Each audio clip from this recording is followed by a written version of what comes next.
Hi everyone, today I'll be reading one of my favorite childhood books, Because of Winn-Dixie by Kate DiCamillo. I'll be starting with chapter 1.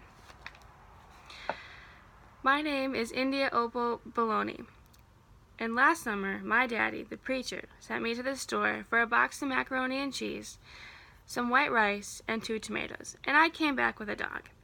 This is what happened.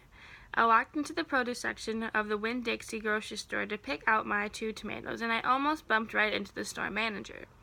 He was standing there all red-faced, screaming and waving his arms around. "Who let that dog in here?" he kept shouting. "Who let that dirty dog in here?" At first, I didn't see a dog. There were just a lot of vegetables rolling around on the floor, tomatoes, onions, and green peppers. And there was what seemed like a whole army of Winn-Dixie employees running around waving their arms just the same way the manager was waving his. And then the dog came running around the corner. He was a big dog and ugly. He looked like he was having a really good time. His tongue was hanging out and he was wagging his tail. He skidded to a stop and smiled right at me. I had never before in my life seen a dog smile, but that is what he did. He pulled back his lips and showed me all his teeth. Then he wagged his tail so hard that he knocked over some oranges off a display, and they went rolling everywhere, mixing in with the tomatoes and onions and green peppers. The manager screamed, "Somebody get that dog!" The dog went running over to the manager, wagging his tail and smiling. He stood up on his hind legs. You could tell that all he wanted to do was get face to face with his manager and thank him for the good time he was having in the produce department. But somehow he ended up knocking the manager over. And the manager must have been having a bad day because lying there on the floor right in front of everybody, he started to cry. The dog leaned over him, really concerned, and licked his face. "Please," said the manager, "somebody call the pound." "Wait a minute," I hollered. "That's my dog. Don't call the pound." All the Winn-Dixie employers turned around and looked at me, and I knew I had done something really big. And maybe stupid too, but I couldn't help it. I couldn't let that dog go to the pound. "Here, boy," I said.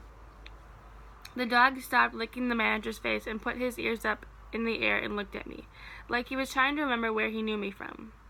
"Here, boy," I said again. Then I figured that the dog was probably just like everybody else in the world, and that he wanted to get called by his name. Only I didn't know what his name was, so I just said the first thing that popped into my head, "Here, Winn-Dixie!"